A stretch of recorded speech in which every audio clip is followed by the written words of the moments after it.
Welcome back to the sweatshop, boys and girls. Today we're going to be working on a 2015 Hyundai Elantra. So this vehicle came in specifically for a misfire. The issue that it's having is in relation to another repair that was supposed to be done by the dealership. Unfortunately, this dealership wasn't competent enough to accomplish the task properly and ended up causing another issue for the customer. Specifically, this vehicle has come in for a misfire complaint. There are no codes currently because the dealership that she went to cleared the codes, but there are signs of what might be the cause. This particular vehicle has 150,000 kilometers on it. Now, the owner's manual says that the vehicle needs to have his spark plug serviced every 168,000. That is in normal driving conditions. Now, for severe, the dealership had recommended to me 100,000 kilometers, but I haven't seen any scheduled maintenance that says what the severe interval should be in the owner's manual. Now, I'm not opposed to changing it 100,000 kilometers, but why change it if it doesn't need to be changed? So what I'm going to be showing you in today's video is specifically why I think there is a misfire, why it was caused by the dealership, and why you should be careful when going into the dealership, and also what you should know before you take your vehicle in for an oil consumption test or any sort of service. It is obviously in your best interest to familiarize yourself with your vehicle so that you don't have these sort of things happen to you or potentially get scammed by a dealership like my customer was about to have done to her. Of course, before we get started with today's video, do me a big favor and hit that subscribe button. So with many vehicles that have oil consumption issues, one of the scams or one of the most annoying things that dealerships like to do, either knowingly or unknowingly, you'll have to make up your mind on that one on your own, unfortunately. Whenever there is an oil consumption test, they will commonly overfill the engine so that they're not on the hook for replacing it under warranty. Commonly in our area this is done, and most likely in most other areas, because customers have to pay for it out of pocket when this thing blows up.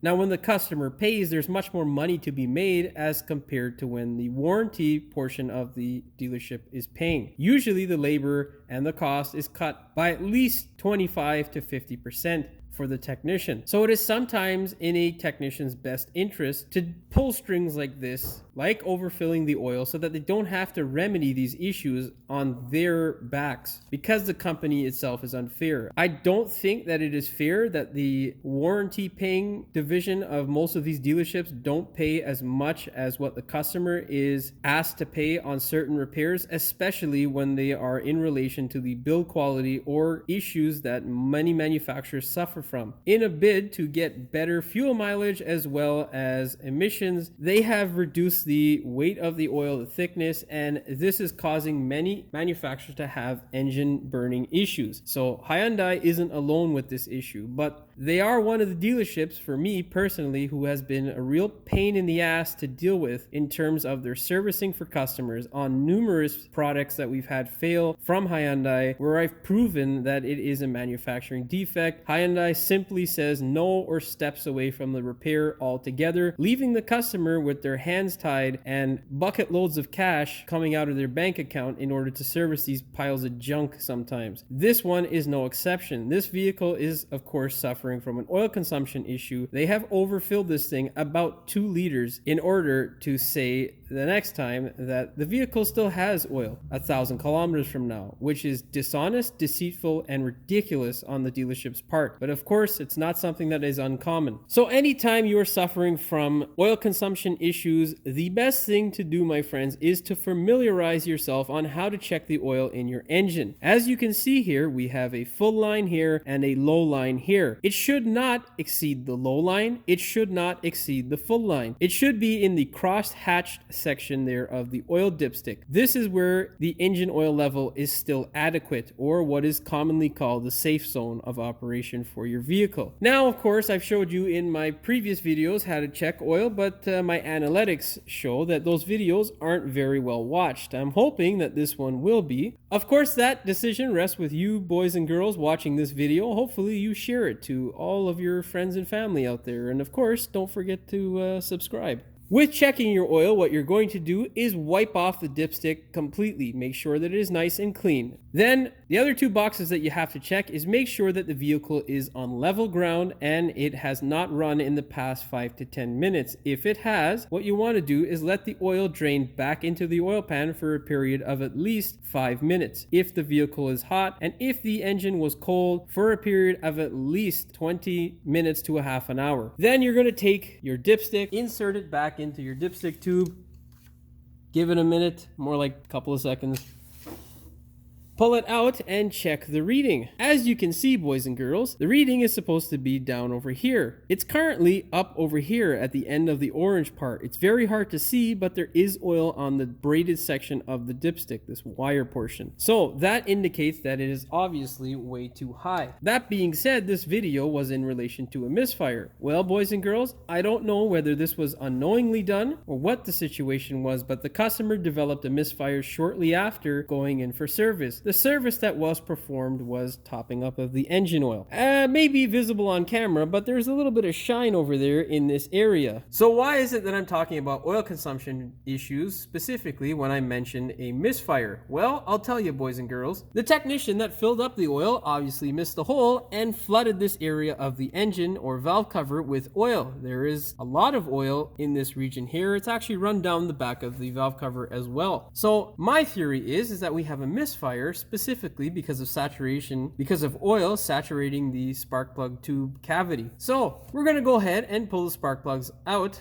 as well as the coils, and I'll show you what we find. You're going to need a 10 mil and a 3/8 ratchet in order to crack this loose, and a pocket-sized screwdriver in order to pull off your coil connector. This one I've already pulled out, and look at that, boys and girls, there's all kinds of oil residue. With any sort of residue on your spark plug tube, you can cause the potential for a misfire. And I know for a fact that this is why the customer is having the issue. So what I'm going to do is clean the spark plug coils up. We're also going to clean up the spark plugs and inspect them to see whether they're going to need to be replaced. The owner's manual states that it should be done at 168,000, and some of the dealerships were telling me that it should be done at 100,000 given its use here in the GTA and them classifying it as severe. Now, of course, with any sort of residue on your spark plug boot, it greatly increases the risk of a misfire. Of course, with electricity, like water, it wants to take the least path of resistance. So oil and water or any sort of corrosion or condensation causes a very good path of least resistance for your spark to escape, of course, causing a misfire. I know for sure that this is what's caused the misfire because the customer didn't have any issues prior to them filling up the oil. The other thing to go with that is that the misfire itself isn't consistent. Now, generally when a coil fails, it's consistent and you'll be able to obviously replicate it by disconnecting or swapping out coils to test whether you have a specific coil that is bad. This one here looks like a random multiple misfire to me because there's oil across all of them. So what we're going to do now is show you how to repair this, and hopefully you learn if you go for a oil consumption test and they fill up your oil and you end up with a misfire, that this may be your issue. So get yourself a 10 mil and then crack all these nuts loose. For this back one here, it's a bit hard to get to it with the 10 millimeter and ratchet. So what you can do is use a offset wrench like this.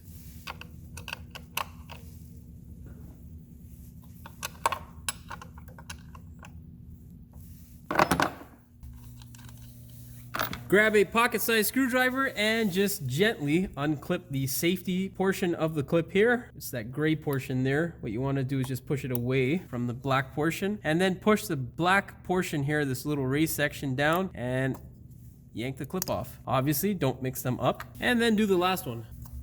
The other thing you don't want to mix up is the coils themselves. The reason why is because for diagnosis, you want to make sure that you know which coils came out of where. So if you have to, mark them, just don't mix them up. That way, if there is a misfire after attempting the repair, it'll make your life a little bit easier and you're not second guessing which coil may be bad or which one came out of which hole.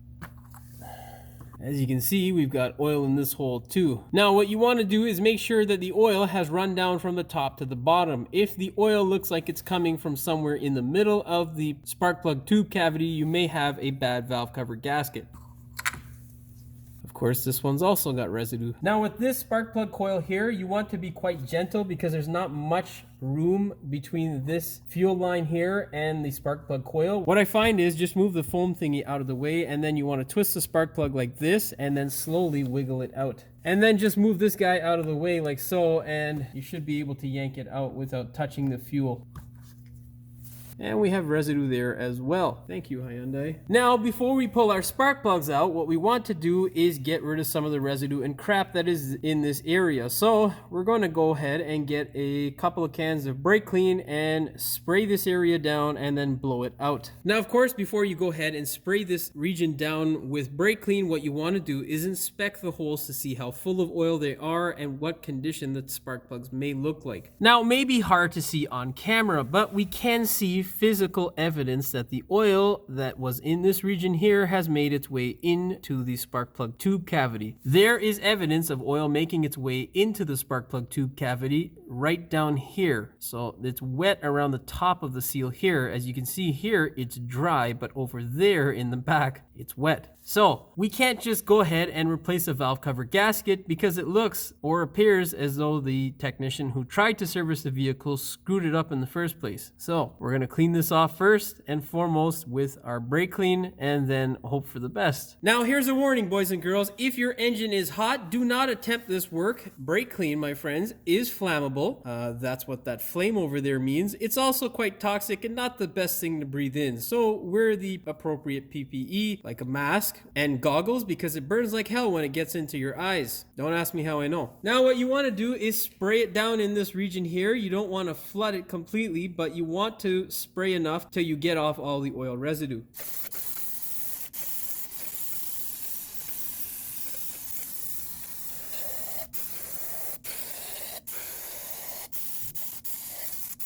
Of course, give it some time to work itself in there and clean out a lot of that oil. It's okay to fill up the tube seal a little bit with brake clean. Just make sure your spark plugs are still installed. You don't want that stuff going into your combustion chamber and then making its way into your catalytic converter because that will also bring tears to your eyes. Now, as we watch our brake clean evaporate, I will tell you, boys and girls, what these people attempted to charge the customer. You can give a guess and leave it in the comments below. You'll be blown away when you actually hear what the customer was quoted to do spark plugs, not coils and spark plugs, just spark plugs alone. $700. Thornhill Hyundai. I mean, that is just amazing, isn't it? I don't know what other services you may have been offering the customer, possibly a back massage or high interest rate on a bank account of some sort, because it looks like you were trying to work your way into her bank account by charging her such an enormous amount for spark plugs. It's funny though, when calling local dealerships around the area, they all quoted not even half that price, but on the top end was about $300 with cleaning and whatnot. Just for spark plugs, we were quoted a price including parts and labor of about $200 to $220 installed. So yeah, I don't understand what Thornhill was trying to quote her or what they were trying to sell her. Maybe the customer misunderstood and they were trying to give her the lease total for a new vehicle of some sort. I don't know, but it's just absolutely ridiculous, and them knowing for sure that they caused the issue. What was explained to the customer is that the spark plugs per hole would cost her roughly around $150. Of course, there would be a fee for diagnosis of $130 some odd dollars, and of course there would also be a service charge, which is spectacular. I mean, how much more can you gouge somebody, right? Good job, Thornhill Hyundai. So I went and called. Locally, the spark plugs are right around $22 a piece, and with 4 of them before taxes in the great province of Ontario, you'll be looking at $89. Of course, in the States, they'll probably be at about $15 a piece because everything's cheaper down there. So that, my friends, will show you exactly what kind of dealerships are out there and how people can easily be taken advantage of. It is absolutely ridiculous that they would try to charge her $700 in order to repair spark plugs, which probably don't need to be changed at this point. I don't know because I haven't pulled them out, but we can see that we have a potential for a misfire by the situation that was caused by their technician who couldn't fill oil in the engine properly. Whether it was done on purpose or not, I don't know. I can't speak to that, but I can say that this is a rather unfortunate situation that happens more often than not to a lot of unsuspecting customers who walk into these dealerships. And I think specifically, of course, many females out there will have experienced this, that they will get ridiculous quotes for services that they don't need or that are way overpriced because of the fact that they are female, and it is assumed that they don't know. And I am certain that this is exactly what happened in this situation. It is rather unfortunate unfortunate and something that is highly infuriating to mechanics like myself who do the actual work that is needed to get these cars running properly and then barely make any money. And dealerships who consistently scam customers with stupidness like this do quite well. Their bottom line and their pockets are well lined, which I can definitely say that mine aren't. Anyhow, now what we're going to do is get a blower. We're going to place a rag over each of the holes and blow out all of the debris. Then we'll inspect to see if there's any more oil residue and then repeat the process. I'm not going to show you that on film because I don't want all this residue and crap getting onto my camera. Now, with all the oil out of the spark plug tube cavity, you want to go ahead and clean your coils. What we're going to need to do is wipe it down with a rag that is drenched in brake clean. Doesn't have to be the cleanest of rags. Obviously this one isn't. You just want to remove most of the debris and residue that is on your spark plug coil. Once you have it removed, spray it down with some brake clean and then grab yourself a clean cloth and repeat the process. You want to repeat the process until you end up with a result like this, where you have a part that is oil free and residue, crap and crud free. Of course, repeat the process for all the remaining coils. With our coils all clean and out of the way, it's time for us to pull our spark plugs out and inspect them.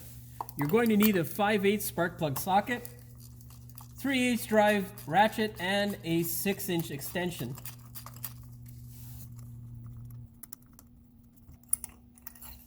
Now, specifically with the spark plug, what we are looking for is any signs of damage or excessive wear. This one actually looks fairly decent. Now, usually I would recommend going ahead and replacing the spark plugs given its age. But because this vehicle is going to be into Hyundai again, I know that they'll probably recommend the same sort of thing and the customer isn't going to know what to say or do. So I'm not going to change them unless I find any physical signs of damage. Now, the other portion of the spark plug that you have to inspect is this portion here. This white portion of the spark plug, the porcelain portion, is something that can also cause a misfire. Generally, what happens is this will develop cracks over time because of the constant heat and cold cycling that happens to this part. And because of that process, it will eventually crack. This one here doesn't have any cracks, so I'm going to say that it's okay for reuse and service. We're going to inspect the rest of them. Do the same to your vehicle. Do not check the gap because there's no point to. We eventually will be replacing these, but for now, until the oil consumption issue gets sorted out with Hyundai, we will be reusing them until they figure out whether they're going to give the customer a new engine or not. Okay, boys and girls, after inspecting the spark plugs, make sure you're satisfied with their condition and then you can throw them back in. If you're going to throw in new ones, the torque spec is 18 foot-pounds to 24 newton meters. In this case, because the crush washer is already crushed, we're going to be torquing them to 20 foot-pounds. Well, boys and girls, because these spark plugs are so long, we're going to go ahead and use our speed handle to run them down. Be careful that you don't jiggle all over the place because you could possibly break the porcelain. See, they don't call it a speed handle for nothing. Now fire up your torque wrench and torque these guys down to 18 foot-pounds or 24 newton meters. In my case, I'm going to do 20. With your spark plugs out of the way, you can go ahead and put your coils back in. Just make sure with this one, the 4th cylinder, you take your time. Once that's in place, then don't forget to put this spongy material back and this plastic clip. Now, boys and girls, with your coils in place, go ahead and put in the bolts that retain them. Of course, make sure you thread them in by hand. Do not run them up with a gun right away, because if you cross-thread them, the valve cover is plastic and tears will come to your eyes when you realize what the price of one of these things is. With your bolts in place, you can now go ahead and torque them to 8 foot-pounds or 11 newton meters. Remember, boys and girls, this is a steel insert that is in your plastic valve cover, so do not over-torque it.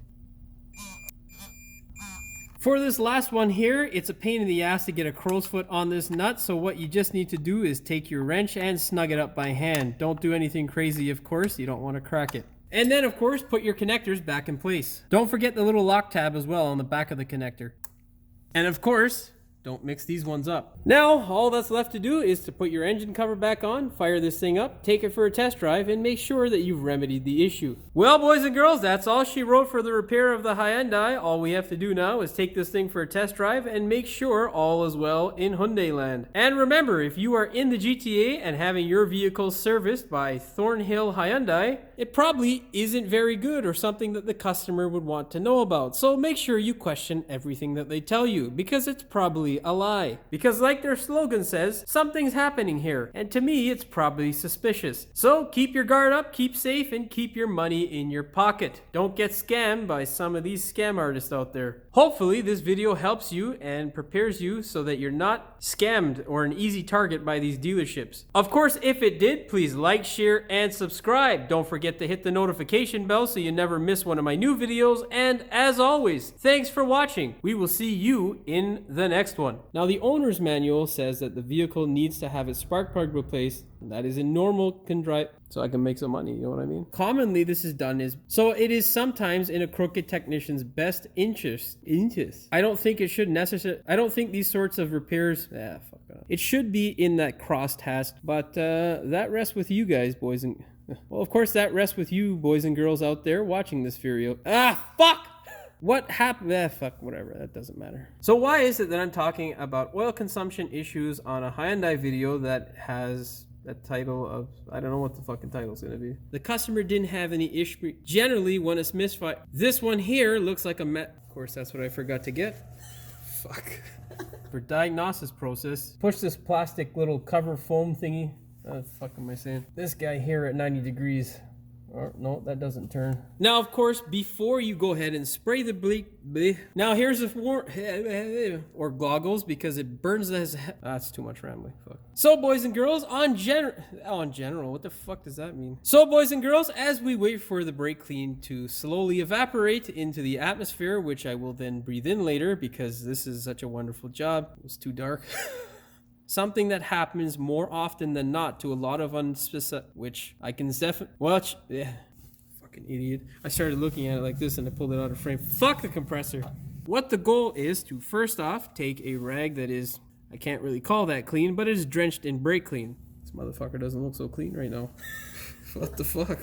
Oh, I just rubbed some dirt on it too, son of a bitch. Now the other portion of the spark plug where you would like to see that it looks, the fuck did I just say? The porcelain portion of the spark plug, which is this white piece here, is generally what can what the fuck am I saying? Okay, boys and girls, after inspecting your spark plugs and, what the fuck I was gonna say after, what the fuck?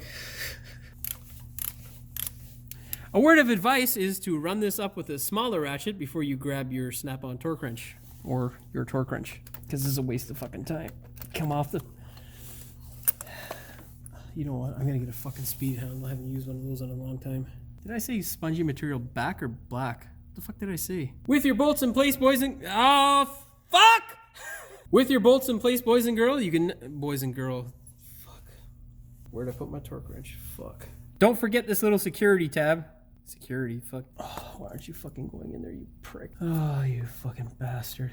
You fuck, man. Just go on the fucking car, bitch. Make sure you like, share, and subscribe to the video. What the fuck to the video?